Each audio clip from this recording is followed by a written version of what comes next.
Hello everyone, Shinto Bean here playing some more Warhammer combat cards. Hope you all had a happy new year and enjoyed the holidays. In this video I'm just going to be playing two matches in Apocalypse mode. That is the mode that I've been putting more effort into than any of the other modes really.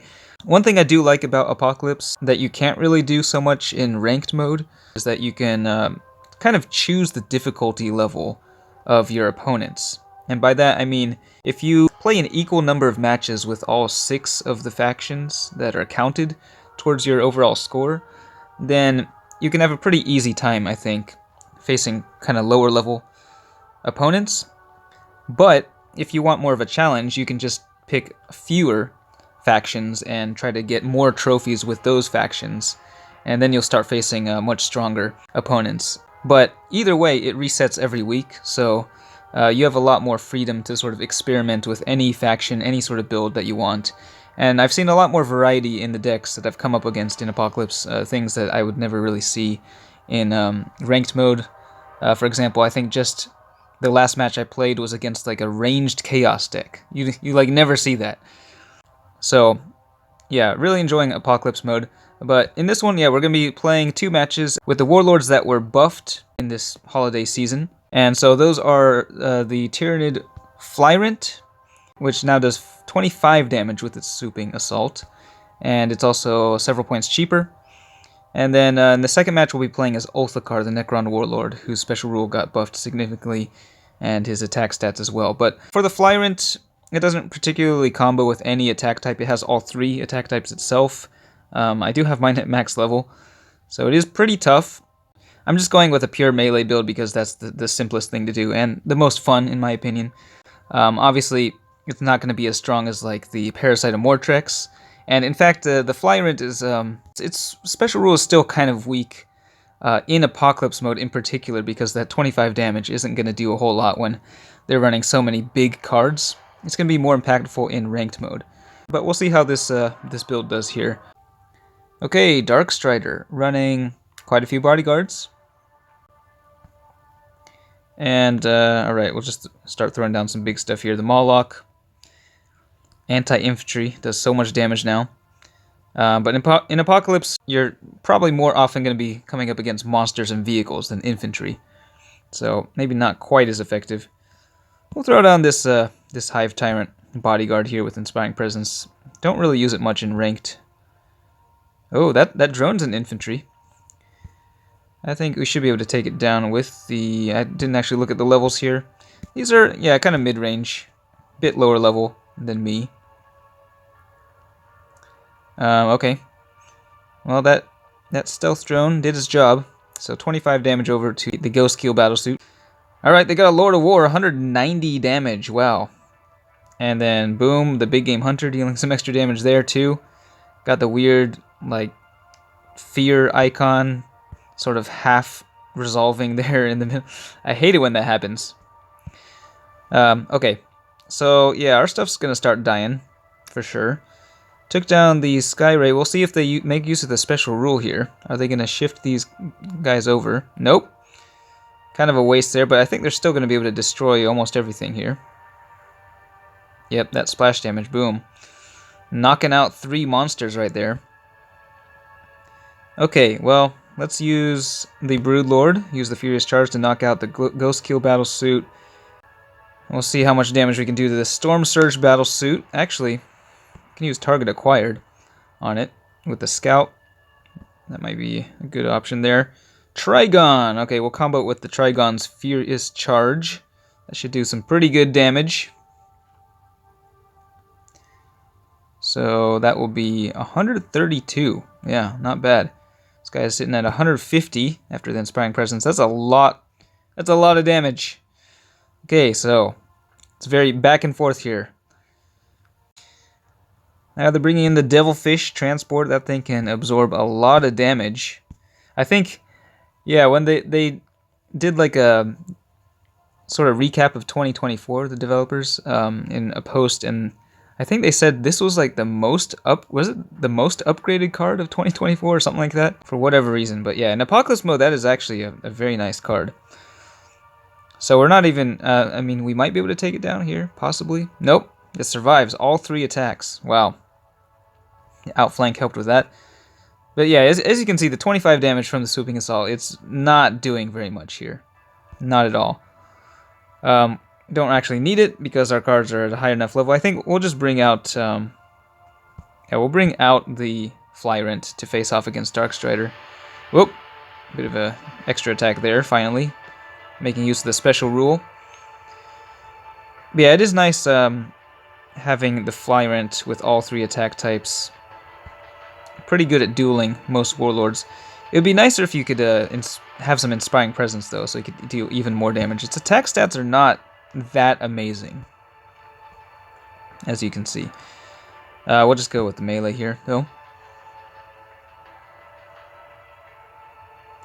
And yeah, depending on where the Swooping Assault hits, we may or may not take them out on their turn. They're just going Psychic here, so yep. Guess it's going to take one more turn.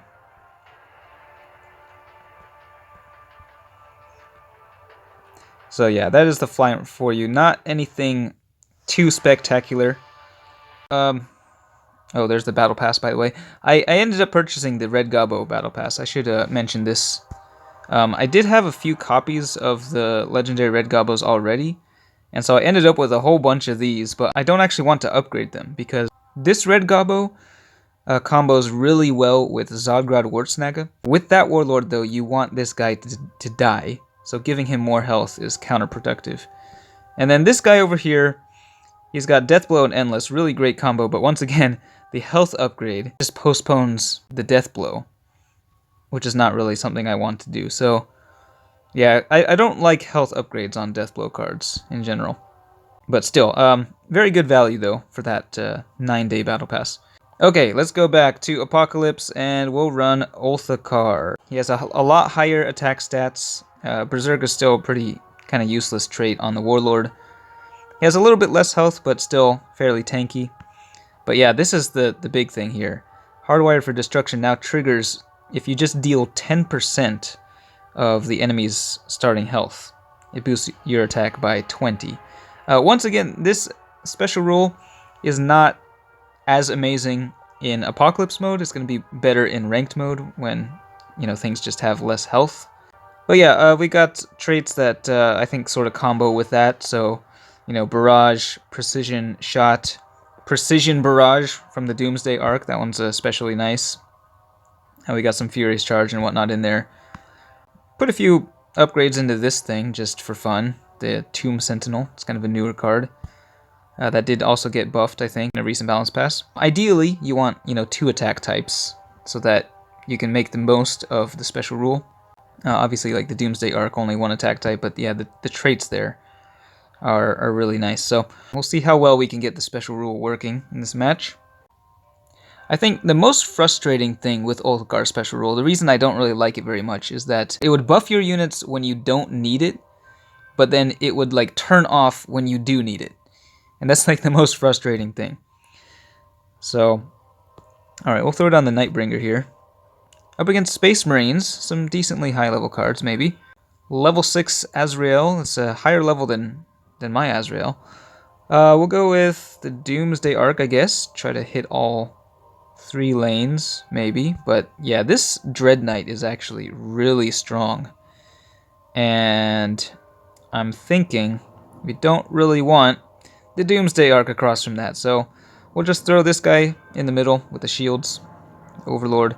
Getting hit by an outflank too. This is not great. This is really bad, actually. They got an Apothecary.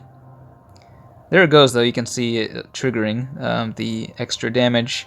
The Overlord did not get... oh, it actually turned off just now because of the Medicae from the Apothecary. So, yeah, a bit unfortunate there. The Doomsday Arc, though, is still getting buffed. So that's 123 damage. That's pretty good. We'll go with the ranged attack. And so you can see after we deal the damage, it turns back on. The Overlord, though... Is this guy getting buffed? No. I guess, yeah, this Dread Knight is just... it has a lot of health. And they're bringing out Legendary Chaplain. Yeah, so far not really going that great. Wow, the Nightbringer, though, 95 ranged after the plus 20. That's 144 melee. Whoa. It's actually a lot of damage right there. Oh, we'll keep going ranged for now. Okay, finally the Overlord is getting the buff there. Yeah, so 153 now. Yeah, with the Inspiring Presence, that's actually a lot of damage. A bit unfortunate with all the debuffs, though. I think it only makes sense to keep going ranged here because the Doomsday Arc is in play. Almost enough to take down that guy. Okay, we're about to get hit by a lot of damage here. They're going ranged. And, oh yeah, they're getting buffed by Azrael, so wow, even more. Okay, so... But now it's back to square one, right? Like, everything they have is at full health, so we're not going to actually be getting any damage buffs until after we attack.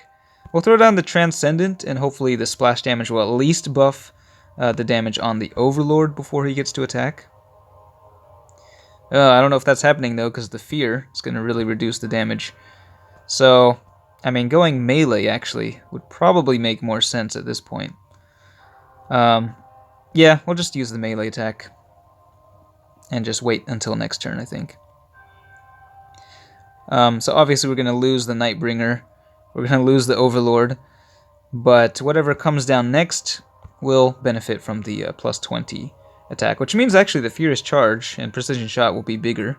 Which is kind of nice. Okay, we'll go over here.